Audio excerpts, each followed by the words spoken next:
It's the Fix California Hour on the John Phillips Show. Johnny's back tomorrow. It's Randy Wang here, and we're taking your phone calls right now at 800-222-5222, 1-800-222-5222. The Los Angeles City Council is debating a update to LA's 40-year-old rent stabilization ordinance that would change the formula so landlords in LA that under that ordinance can only raise their rent by 3% no matter what inflation is, no matter what insurance is, no matter what utilities are. My question to rental property owners throughout the state of California is your city, your county, or the state driving you out of business? How hard is it to make a buck owning rental property in California? 800-222-5222, 1-800-222-5222. Thanks so much for holding, everybody. Let's start with Margaret in Sebastopol. Margaret, hello. They have expenses from school Margaret? And all that stuff. I think Margaret's having another. So that Margaret can call back. Let's go to Marina in L.A. Marina, hello. Hello, how are you? I'm doing great. Great. Well, I just wanted to touch a little bit on how the tenants don't leave. I own a little apartment building. It's not a big one. It's a 4-unit apartment building. Owned it for 27 years. All the tenants don't leave. They never want to leave. One owns their own rental property in another county, and another one has a vacation home in Mexico. So there you have it. Well, and anecdotally, I think we all know stories like this. I had an uncle that lived in a rent-controlled 1-unit, a studio apartment in North Hollywood for $600 a month and never left because, well, then he would have to pay more than $600 a month. I had a friend whose uncle was in a rent-controlled building and decided to sublease it to her, and then she lived there for 10 years. For 10 years. Yeah. Oh, the kids grow up, and you have a mom and a dad that had little kids, and now you have a mom and a dad and 3 grown kids living in a 2-bedroom apartment, yet they own property in another county. Yeah. So it's really frustrating. I can imagine. Thanks so much for the call. Appreciate it. There's also rumors that one member of the LA City Council who makes, again, members of the LA City Council make $220,000 a year. According to voter records, one of those people lives in a rent-controlled unit. How about that? 800-222-5222 is the telephone number. Let's go to Jay in Riverside. Jay, hello. Hey, how are you? Doing great. Okay, well, I just a brief story here. I lived in L.A. I owned about 20 units in a very beautiful area called Hancock Park.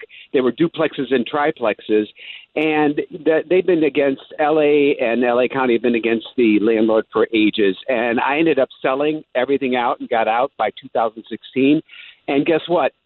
They were sold to families for multi-generational. So they took 20 units off the market, thinking that they're by all their restrictions and everything they did, and look, they lost 20 units, and they sold to people who are using them for themselves personally. I mean, it's a joke. Yeah, and every single thing that the county and the city has done to make it cheaper to live here, make the rent not skyrocket, has had the opposite effect. Because what they do is they drive people out of business, and they take more of these units out of the market. Right, and I think what they're doing is they're trying to take them out of the market so developers can buy up the properties and they can start building these monstrosities in beautiful neighborhoods and wreck the whole city. Because that's what seems to be happening with other people, that there's no restrictions anymore. Developers can buy it, tear it down, and put 6, 8, 10 units on a single lot.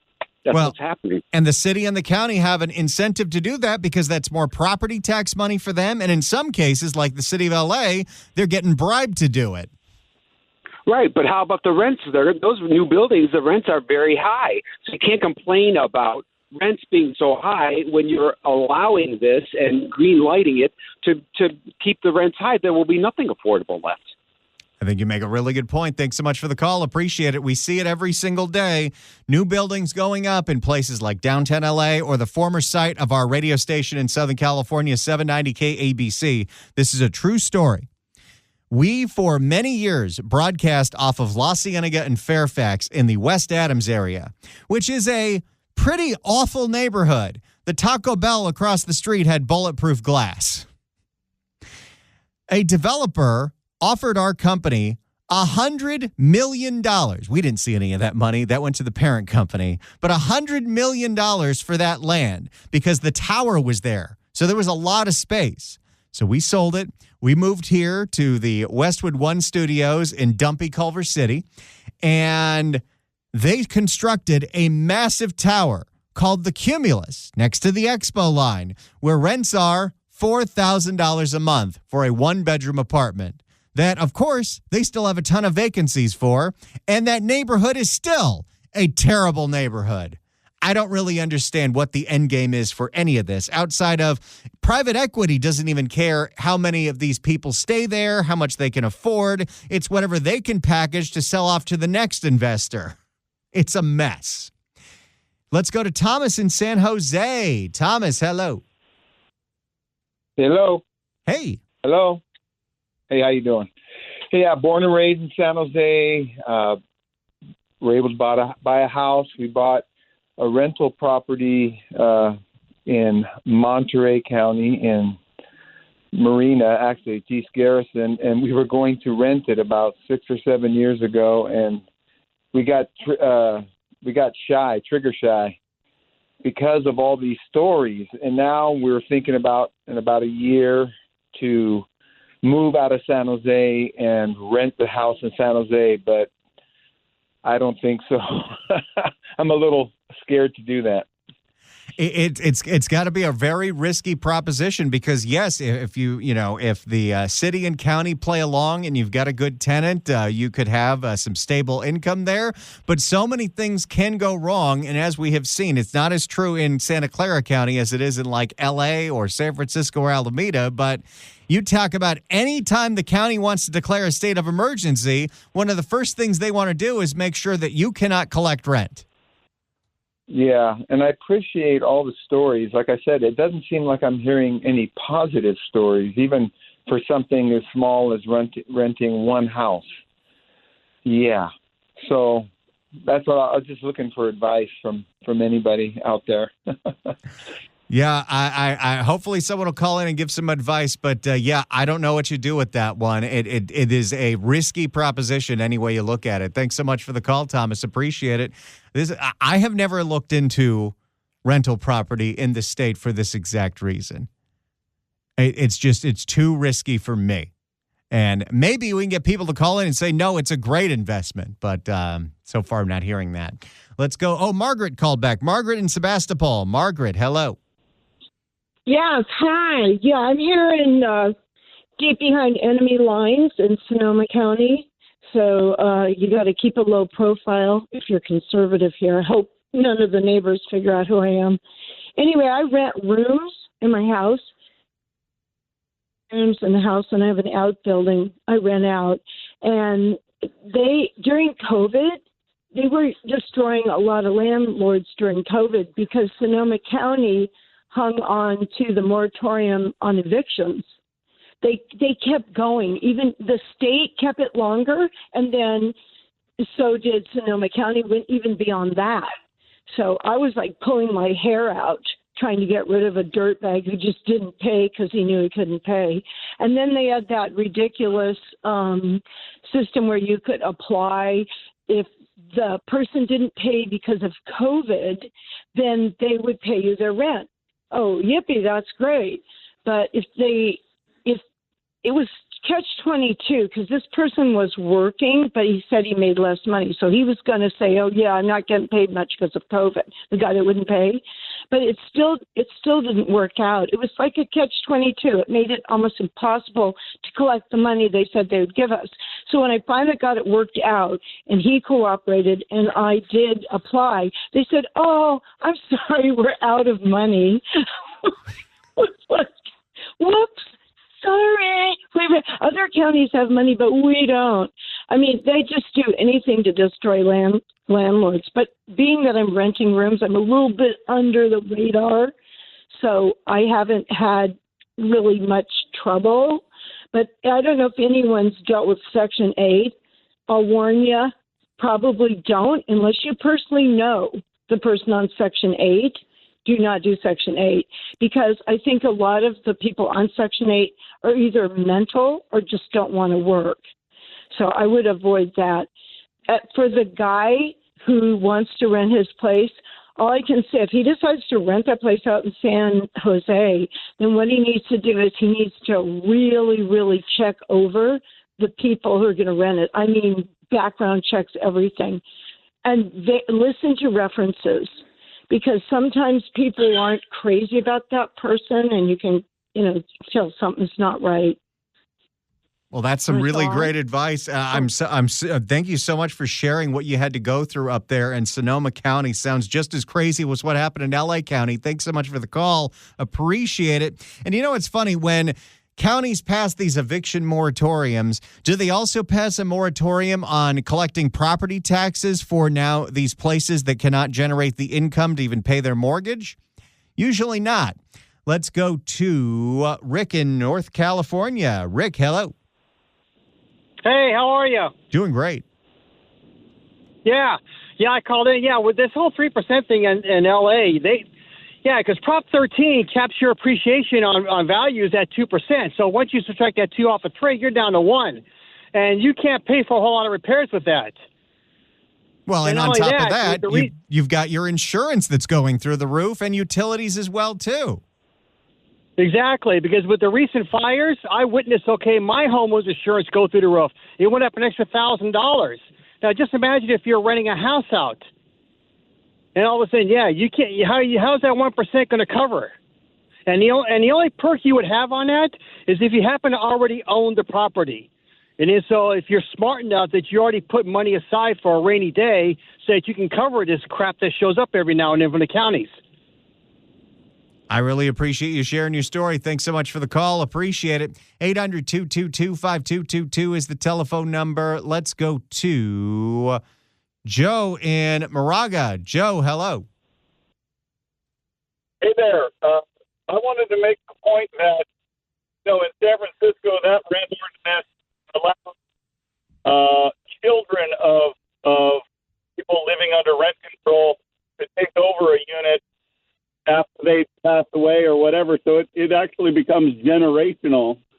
And I also wanted to make the point, I just looked at a 4-unit building in Oakland, and I could not get that to make sense. It might make sense for the people that inherited it if they were allowed to keep the tax basis that their parents had, but they usually have to sell too because it no longer makes sense for them with the increased property tax. Yeah, I don't see how this adds up for so many people. And if it doesn't add up for someone like you, then the only person that will be able to do this is the big private equity firms, which makes the rents more expensive for everybody. Thanks so much for the call. Appreciate it. And the mortgages, because let's not forget, last year, BlackRock bought 30% of all single-family homes in San Diego. And those numbers are not as high in the rest of the state, but that is an insane number that should scare everybody. Let's go to Sean in San Francisco. Sean, hello. Hey, how you doing, Randy? Great job holding the fort down. You're doing wonderful. Thank you. Just wanted to talk about, you're welcome. San Francisco, so our rent increase is 1.4%. That's what we are capped at this year. Last year was 1.7. We're capped at such a low number, and we can't pass anything through. During COVID, we had to pay our mortgages, we had to pay the property taxes. Heaven forbid, but the tenants, they didn't have to pay rent, no problem. They could have just said, "Oh, I can't afford it." But landlords, we're held to a different standard. We got to somehow make up the difference. The garbage company, they just got a 20% increase on the garbage rates. They increased it a couple of years ago. They just got 20% increase on the garbage rates. I can't get that. I can get 1.4. How do they get 20%? Because the city allows it. And we still have to do all the seismic retrofits that are mandated, the new fire alarms that are mandated. Money is just hemorrhaging from this business. That being said, it's still a good business. I just say do it small time. Don't try to get in and be a big guy because it just gets so complicated and so ugly. Be a small landlord. It's still a good way to have a side hustle and a little bit of a retirement. Well, I love hearing that. I appreciate it. Thanks so much for the call, Sean. Let's go to Dale in Long Beach. Dale, hello. Hey, Randy, my friend rented out to a guy who was a fireman and his wife was a nurse, and they wouldn't pay the rent, and he had a hell of a time getting them out. If you can't trust a fireman and a nurse, who can you trust? That is wild. Thanks so much for the call. Appreciate it. Let's go to Joe in Temecula. Joe, hello. Thanks for my call. Yes, this is from experience. My family moved. I came here from the Southwest to Los Angeles pretty much when the Dodger Stadium was being built. So I know a lot about L.A., and I know the surrounding areas very well. We lived in L.A. We moved out of L.A., moved to Huntington Beach. My father couldn't afford a small little shack on probably about a half-acre lot close to the library that's built there now. There used to be a lake. For $20,000, he couldn't afford that house. He was trying to get it down to $19,500, and they wouldn't go down. So I lived in this area, like in Orange County, Temecula, etc. But anyway, I used to go out with a girl. For a short time, she was out of my league. I mean, she was renting like $1 million home right off the beach. I was living in Newport Beach and maybe like half that price. You know, she was just out of my league. I was dating her for a short time, and her specialty was selling properties in L.A., Beverly Hills, etc., Malibu, wherever she would find the prices that they wanted to pay for, but they were non-citizens from other countries. Oh, and yeah. I think, if I'm not mistaken, it was Thailand that she specialized in, from people from Thailand and other countries. And what they would do is they would buy these properties here, invest here, and they would literally not live here. They would just come and visit whenever they had their, blah, blah, blah. And they would live here a week or a month.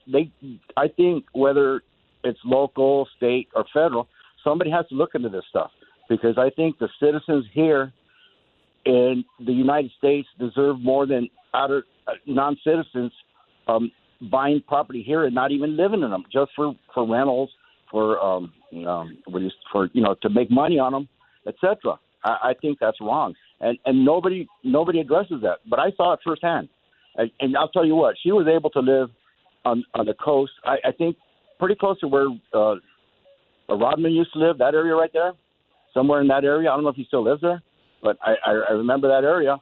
She used to live there, and she was selling homes to non-citizens.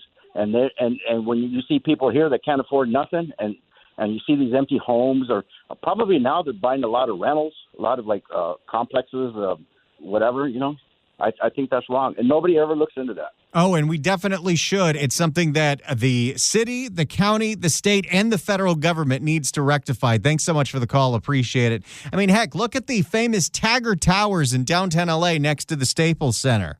That was a Chinese developer that went belly up and let that building just sit there empty, half finished, and turn into massive, massive blight. I don't know why we do allow foreign companies to buy homes and rental properties and all this other stuff. You think about all of the people, if you're looking to be a first-time home buyer, all the competition you have from people that can pay cash, whether they're private equity in this country or private equity out of this country, it just doesn't make any sense.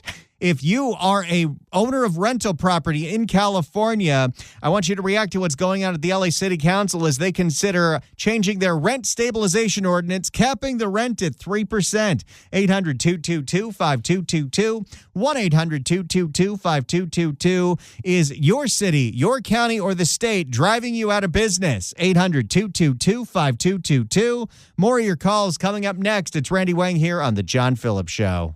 800-222-5222 is the telephone number, 1-800-222-5222. We're taking your phone calls on if you're a property owner in California, if you own rental property, is your city, your county, or the state driving you out of business? How hard is it to make a buck as a landlord in California? If you got positive experiences, call us. You got negative experiences, call us. 800-222-5222, 1-800-222-5222. More of your calls coming up next. It's Randy Wang on The John Phillips Show. 800-222-5222 is the telephone number, 1-800-222-5222. If you own rental property in California, is your city, your county, or your state driving you out of business? Give us a call, 800-222-5222. This all in response to the LA City Council today considering a change to the rent stabilization ordinance, LA's version of rent control, to capping rent increases at 3% regardless of inflation, regardless of utilities, and regardless of insurance. Let's start with Steve in Laguna Hills. Steve, hello. Hey, Randy. I'm a lifelong Southern California resident. My brother is a property manager in Glendale, and he runs like 300 units. It's a nightmare. I've done it myself on a smaller scale. I think the solution is, commercial property is called a triple net lease, where the tenant is responsible for everything. Having said that, I own a paid-off warehouse near USC in deepest, darkest downtown LA, entirely paid off. It's empty because of the homeless situation, and we've got RVs that are abandoned outside, and you name it. So I have decided that it's in the green belt, and I'm going to move over to marijuana because it's allowed. I own it free and clear, and the gross it's 3 harvests a year. Vertical growing, $3 million for my square footage of 9,000 square feet. So much better than any rent I could possibly. Right now it's vacant, but I can't collect that kind of rent. So the city of LA allows it. So you can be my first customer, and go Oakland Bees. Absolutely. Absolutely. Well, good luck on the venture, Steve. Thanks so much for the call. Appreciate it. Absolutely. Oakland Bees! Let's go to Ray in El Segundo. Ray, hello. Hi. The government is always pushing the problem onto somebody else, and they push it onto the landlords, and yet they raise their property taxes. They're making them do all these different things. Like the other initiative they want to do is require air conditioning in all the units.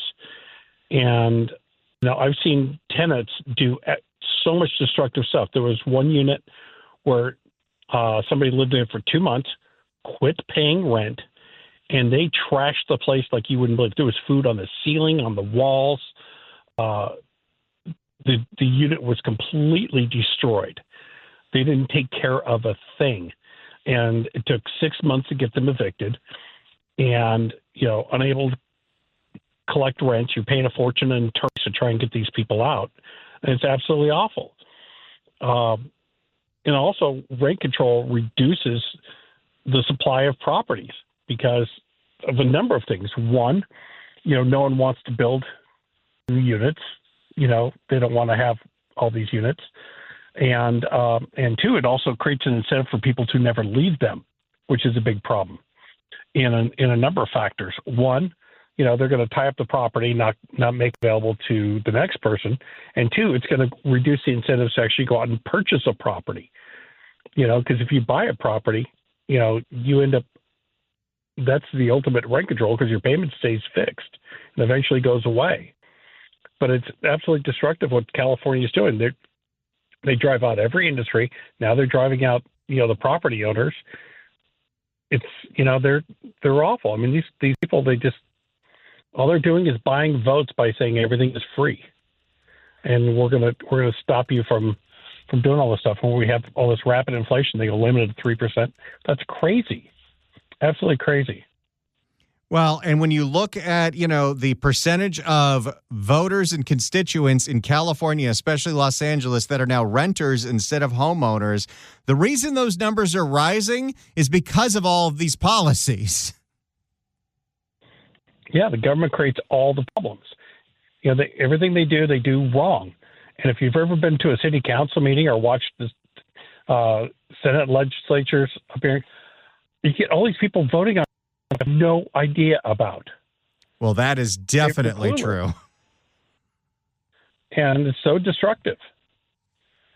and these are people that have never had real jobs, and they're voting on stuff, and they've got no clue because they don't understand how business works.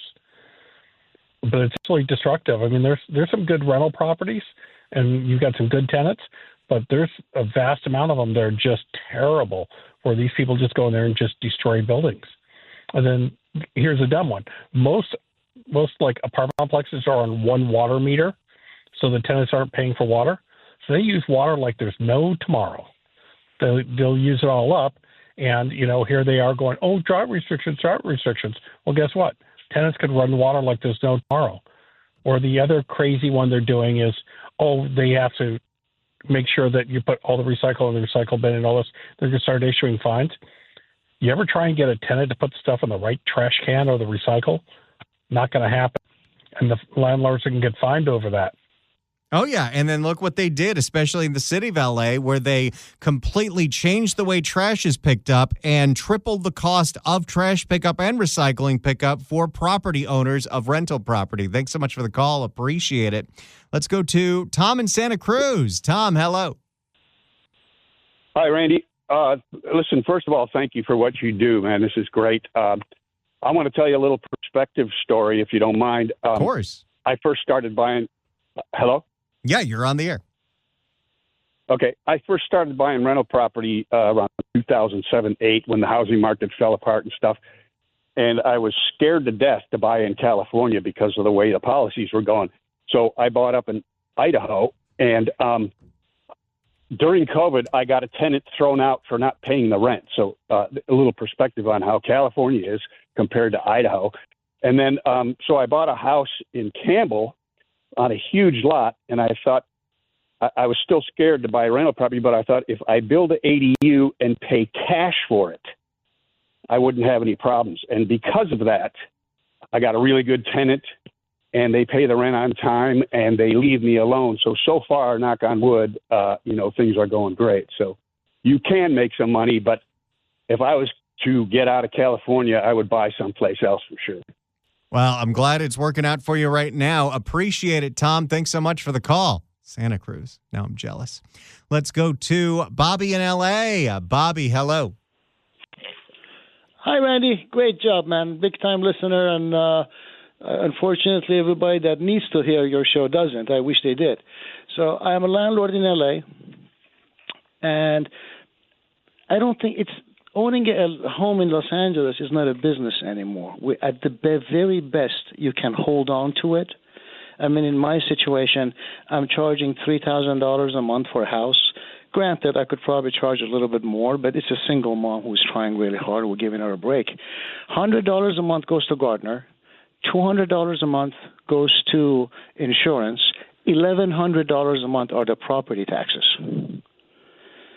So you have $1,600 left on $1 million property. That's less than 2% return. On a certificate of deposit, a bank will give you 4.25 right now, and your money is insured. So it's not a good business anymore, but it's just a way to hold on to property. And in my case, I don't owe any money on it, so I can do this. But if there is a loan on the house, there is no way. The numbers just don't jive. Yeah, if you're paying a mortgage on top of all those other costs and then something breaks and you're the one responsible for it, now you're going into the red. Yeah, and they also gave us a new ordinance this year that one of the listeners was commenting on, JCO, which is Just Cause Ordinance.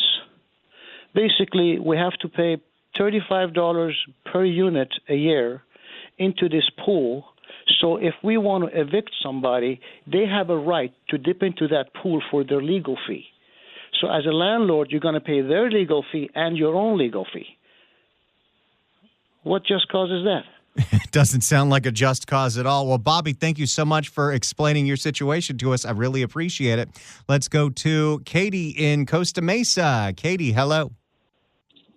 Hi, I just wanted to make a comment. I used to work in property management for about 20 years, and I quit because illegals would come in and fill out applications, and because, they have the fair housing and all that, you let them fill it out. But then they started getting to where the property owners and managers of the big companies that I work for, like Graystar and just all of them, with the illegals, they would put all zeros for their Social Security on their background check. And we would check people's, credit, their rental history, and their job history and stuff. But when they would come in, you can't check their rental history. They put all zeros on their application. So, of course, you don't know who the person is that you're running, if they have, past legal problems or anything that, the standards and the compliance that other tenants have to meet. And they would just put all zeros. And I quit property management pretty much because of that, because I felt terrible for the wonderful tenants that we had. I just couldn't live with myself knowing that I'm putting somebody next to them that we have no idea who they really are, what their background is, anything like that. So I just couldn't believe that all they have to do is come in, fill out an application, put zeros, they get approved. One person moves in, but then the next day they have like 20 people living in a 1 or 2 bedroom apartment. And if they pay rent, great. If they don't, who do you evict? It was so impossible trying to get that through the courts with the lawyers because we never had the proper information on them to go to court to evict them. So the process would take anywhere from 6 months, 8 months, 9 months, depending on how savvy these people are getting over on the rental companies. So anyway, that was my comment. I just can't believe that all they have to do is put zeros on their applications. And it just made me sick. I couldn't live with it. Yeah, I can imagine why you got out of that business. What a nightmare. Yeah, and that's in any apartment, even to this day. All they do is put zeros. And it's like, what? I felt sick to my stomach running their applications and knowing that, yeah, okay, you're going to get approved, blah, blah, blah. And we don't even know who you are. It's wild. It was just awful. Thanks so much for the call, Katie. Appreciate it. Let's go to Joe in San Jose. Joe, hello. Good day. How you doing? Doing great. Few items, but as one of your previous callers said, it's all about property retention. I would never rent normally in California, but I have my original condo I bought back in the 80s, paid off. Now I live in the family home, and for many years I just rented it as storage because of all the regulations and the taxes. Now a friend needs a place to stay, he stays there, but I rent it way below market. And if you figure the costs, it's paid off. No write-offs except amortization. So you look at losing 30 to 40% in taxes. And if I rent below market, he jumps through hoops taking care of it, and I don't pay the taxes. And the one thing that I do is I give him a free month's rent if he doesn't fill out the renter's credit on his tax forms. Because the only purpose for the renter's credit is so they can try to collate between landlords that report income. I think that's the way to do it. Well, the other thing is Prop 19, when that went through. Anything that you rent now goes to full Prop 13 evaluation.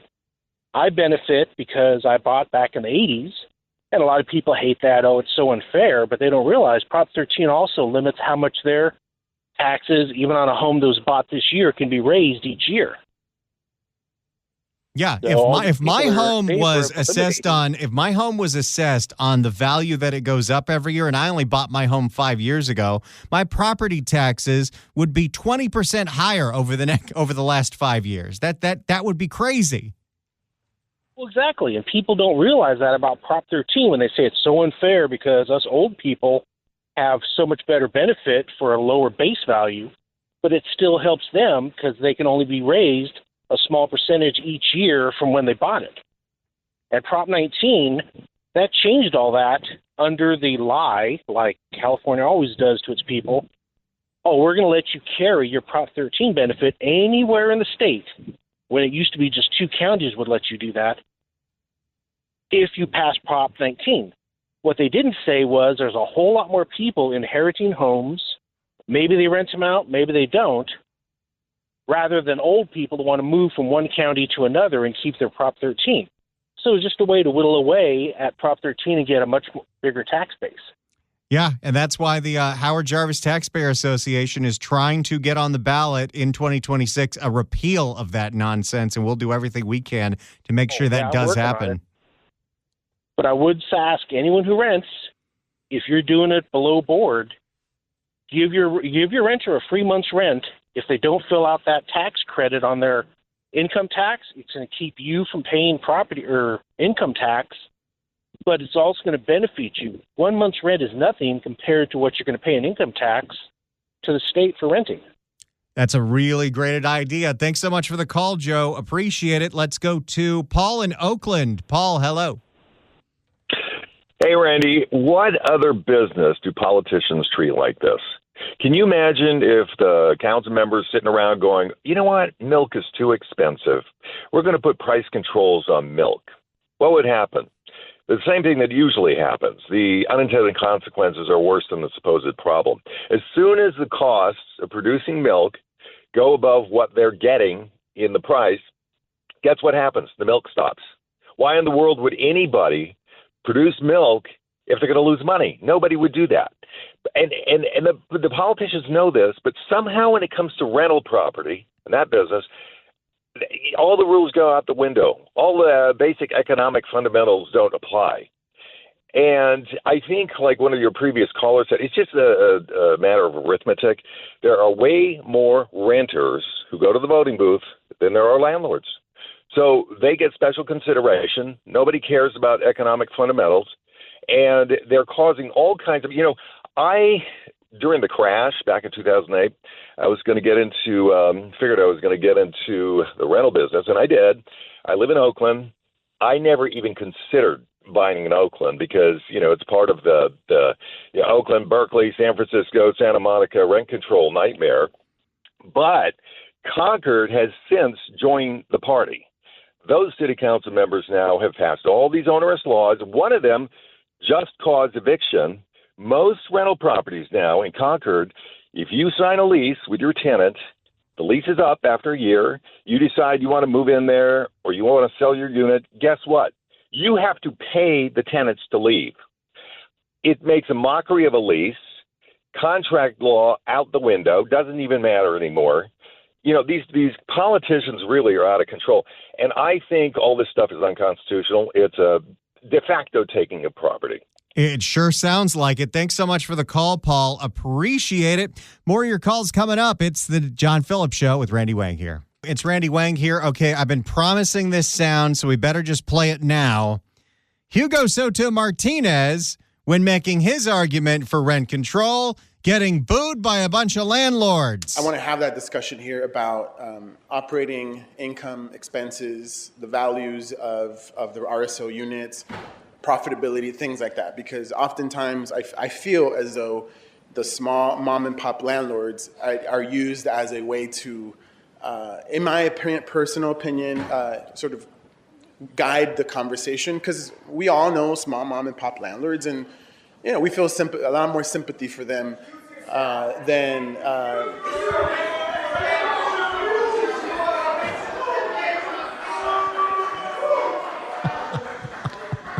Mr. City Attorney.